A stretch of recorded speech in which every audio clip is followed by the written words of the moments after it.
Salut, j'espère que vous allez bien, bienvenue dans cette nouvelle vidéo. Oui, je sais, je suis pas hyper régulière en ce moment, c'est pas grave. Et aussi, excusez-moi pour la lumière, parce que là je rentre tout droit du match des Raptors. C'est pour ça que j'ai encore mon maillot des Raptors, mon petit pull des Raptors. Ça va parler de sport dans cette vidéo. Clairement, on va parler de sport parce que c'est un sujet qui est en Amérique du Nord et tout simplement capitale. Et aussi parce que c'est un week-end très sportif en Amérique du Nord et aussi pour moi. Donc voilà, on va parler de tout ça. Si on se connaît pas, moi c'est Maëlys, j'ai 27 ans, j'habite à Toronto au Canada, dans la province de l'Ontario. Avant ça, j'habitais pendant 2 ans aux États-Unis, à Philadelphie à côté de New York. Et voilà, je partage ma petite vie sur les réseaux sociaux, donc Instagram, TikTok, cette chaîne YouTube, n'hésite pas à t'abonner, on est quasiment 1000 abonnés. On peut le faire, on peut atteindre 1000 abonnés après cette vidéo. Vas-y, clique, vas-y, super, merci beaucoup. Et je partage aussi pas mal de choses sur mon blog travelwithmaëlys.com. D'ailleurs, je fais référence à mon blog dans cette vidéo. Parce que j'avais fait un article sur le sport déjà alors en 2021. Et l'article, je vais te dire tout de suite comment il s'appelait. C'était les Américains fous de sport. Voilà. Et que j'avais publié du coup en 2021 sur mon blog. Tu peux tout à fait le retrouver. Et j'expliquais déjà pas mal de choses par rapport au sport en Amérique du Nord, pourquoi c'est important, pourquoi ils sont aussi fous de sport, parce qu'il faut leur dire qu'ils sont archi fous de sport. Tu peux prendre n'importe quelle ville, n'importe quel état, n'importe quelle ville du Canada, n'importe quelle province du Canada, ils sont tous au moins fans d'une équipe de sport, d'un type de sport. Bon, il y a évidemment 4 grands sports en Amérique du Nord qui sont les plus populaires. Tu as le football américain, tu as le baseball, tu as le hockey, et après t'as d'autres sports, t'as le golf, t'as la crosse, le cricket, enfin t'as pas mal de sports qui sont assez populaires. Cricket c'est quand même plus UK, mais ils y jouent aussi. Voilà, enfin ils sont fous de sport, c'est sûr, t'as au moins un truc, t'as au moins quelqu'un, le baseball aussi, je suis une fois j'ai oublié le baseball, t'as au moins un sport c'est sûr dont ils sont fans et dont ils vont voir régulièrement des matchs. Moi-même j'ai eu la chance de voir, donc celui-là c'était mon deuxième match de NBA, j'avais déjà vu un match de NBA en 2020, c'était les Sixers de Philadelphie que j'avais vu. J'ai déjà eu plusieurs matchs de baseball du coup à Toronto, donc c'est les Blue Jays à Toronto. J'ai déjà vu les Maple Leafs, donc c'est l'équipe de hockey de Toronto, je les ai déjà vus jouer. Et voilà, enfin, les seuls trucs que j'ai pas vu jouer en live vraiment dans un stade, c'est le football américain, et j'avoue que j'aimerais bien voir ça, donc peut-être un de ces 4. Voilà, donc c'est un week-end très sport week-end. Pourquoi? Parce que c'est le week-end du Super Bowl. Le Super Bowl, c'est l'événement dans la NHL, dans la NFL. Je suis très fatiguée ce soir, je vous ai dit, je sors de mon match. Je suis encore dans l'excitation du match et tout. Bon, les Raptors ont perdu, du coup, vas-y, j'avoue que je spoil un peu la vidéo. Les Raptors ont perdu, ça m'a un peu énervé. Mais c'est pas grave. On peut quand même en parler parce que ça restait quand même un super beau match. Et en plus, c'est un truc que je trouve qui est cool, même si t'es pas fan de sport à la base, les gens ils vont vraiment aussi pour l'ambiance. Clairement, tu vas, t'es avec tes potes, tu rigoles, tu bois des bières, tu bois du soda quoi, tu manges des hot dogs, c'est un peu cher, on va pas se mentir, mais bon, ça fait toujours plaisir de, je sais pas, manger au stade, ça fait une soirée sympa.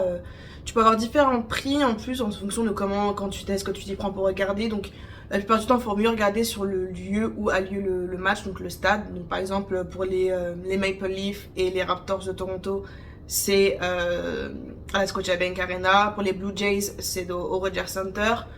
Des fois, ça arrive qu'ils changent apparemment, mais bon, je sais pas. J'avoue que je suis pas à ce point le sport non plus.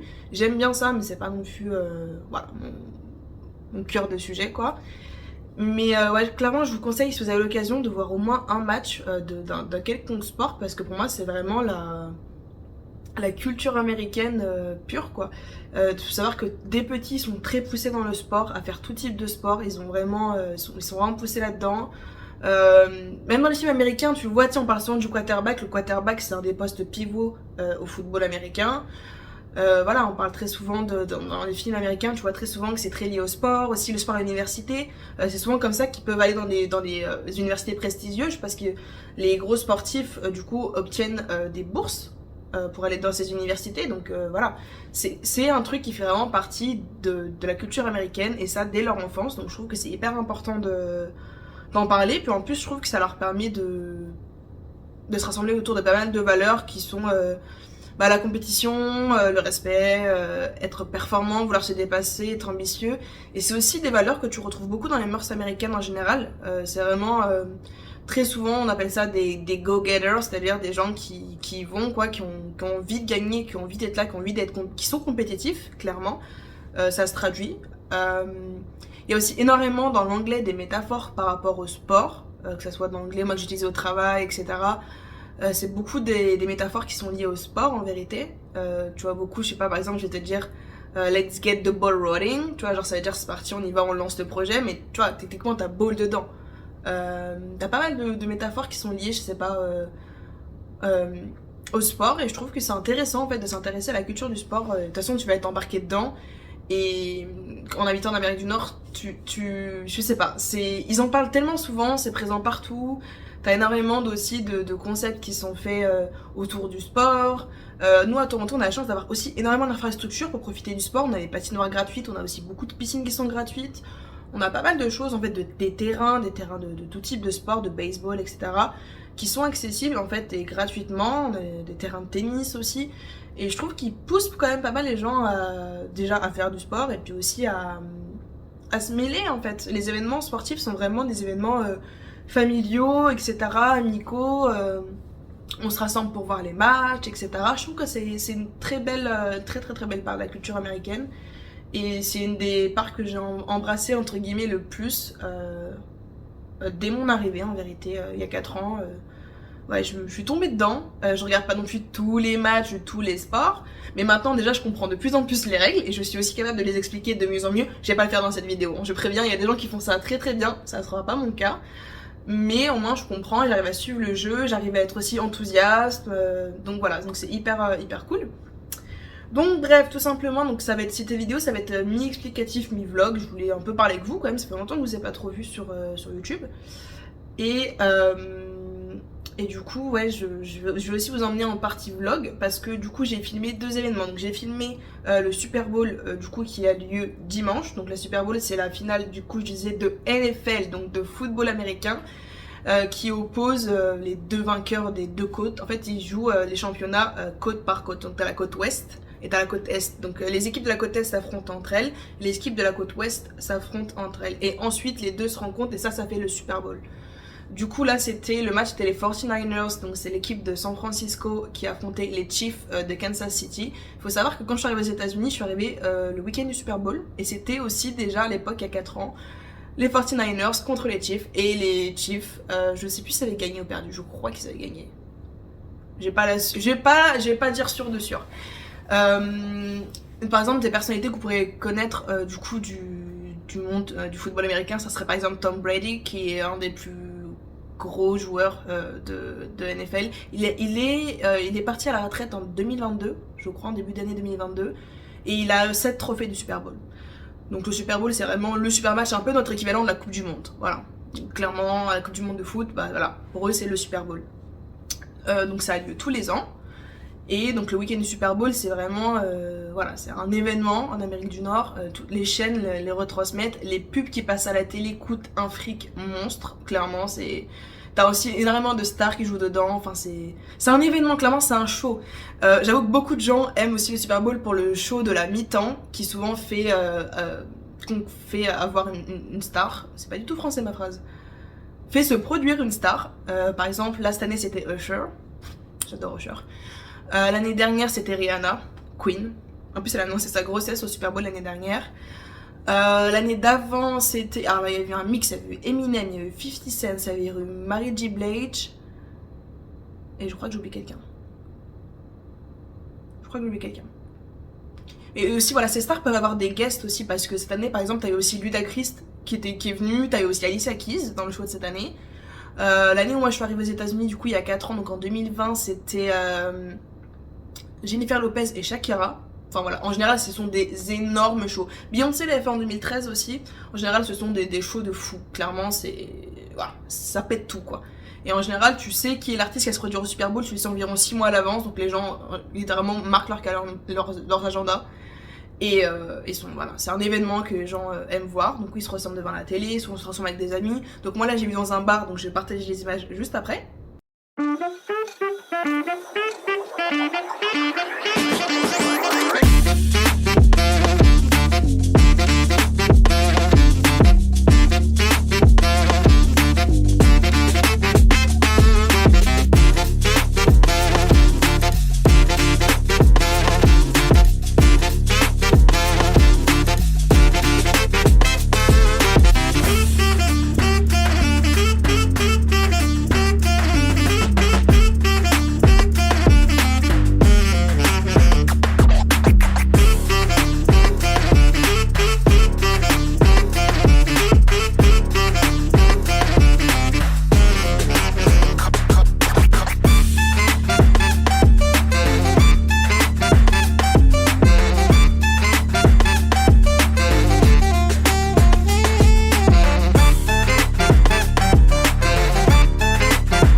donc cette année le Super Bowl c'était hyper, je sais pas, attendu déjà parce que Travis Kelce, faut savoir qu'il sort avec Taylor Swift. Est-ce que je vais en présenter Taylor Swift?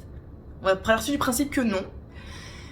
Bref, en gros, c'est la relation qui a buzzé en 2023. Les deux, c'est clairement des superstars, riches à gogo, enfin, le couple hyper glamour, etc. D'ailleurs, Taylor Swift, dans un de ses concerts où Travis assistait, avait changé les paroles de sa chanson Karma. Et au lieu de dire Karma is my boyfriend, elle avait dit Karma is the guys on the chief, coming straight up to me. So, en gros, elle avait clairement fait une déclaration et elle avait vraiment rendu les choses plus officielles qu'officielles. Donc là, on va dire que les yeux étaient aussi rivés. Allons voir, est-ce qu'on allait voir Taylor Swift à ce match? Et oui, on a vu toutes ses réactions chaque fois qu'il se passait un truc. Le match était pas si fou, franchement, j'ai vu plus fou. L'année dernière, j'étais beaucoup plus... J'étais stressée. L'année dernière, c'était les Eagles, donc de Philadelphie, l'équipe de Philadelphie, et les Chiefs. Et les Eagles se sont fait rétamer à 3 points, quoi. Et là, c'est ce qui s'est passé aussi. Donc, dans le dernier quart-temps, comme vous avez pu le voir, les Chiefs ont gagné par un touchdown. Voilà, touchdown, c'est 6 points. C'est le plus gros point qu'ils peuvent marquer. Bref, ensuite, ce week-end, donc là, j'en reviens, donc lundi, le match des Raptors qui affrontaient du coup les Spurs, donc San Antonio Spurs. Et le match était très attendu, surtout par les Français de Toronto, parce que dans l'équipe des Spurs, il y a Victor Wemby, j'ai pas tout son nom complet, mais bon, il est appelé Victor Wemby, qui est français et qui joue dans l'équipe des Spurs. Donc on avoue qu'on était très content de le voir jouer. C'est une ambiance de fou, j'adore l'ambiance des matchs. Et c'était vraiment top. Ils ont super bien joué. Victor a super bien joué. Par contre, nous, les Raptors, on s'est fait dégommer. J'avoue que j'étais pas contente. C'est pour ça que je suis encore perturbée. Voilà, on s'est fait dégommer, j'avoue que ça m'a saoulée. Mais c'était un super match. Et voilà, donc je voulais partager ça aussi avec vous en images. Et donc je vous laisse sur les images de cette vidéo-là.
Et voilà, c'était la fin de cette vidéo. J'espère que ça vous a plu, que je parle aussi de sport, d'autres sujets et tout. Je pourrais en parler de manière plus approfondie si ça vous intéresse, etc. Comme j'ai dit, je suis pas la plus grande, je sais pas, j'ai pas le plus de connaissances en sport. Je me débrouille quand même de plus en plus. Mais c'est vrai que ça me fait kiffer de plus en plus et je commence à avoir de plus en plus de merch des équipes. Là, j'ai ce pull des Raptors, j'ai le maillot du coup des Blue Jays du joueur qui s'appelle Bichette, qui s'appelle Beau Bichette, et c'est une des stars aussi de l'équipe. Je commence à m'y intéresser de plus en plus, donc si je retourne à d'autres matchs et tout, peut-être que je vous referai encore quelques vidéos, quelques autres trucs. Et voilà, et si ça t'a plu, écoute, like cette vidéo, lâche un petit commentaire, abonne-toi si c'est pas fait, et puis on se redit à la prochaine. Tchuss!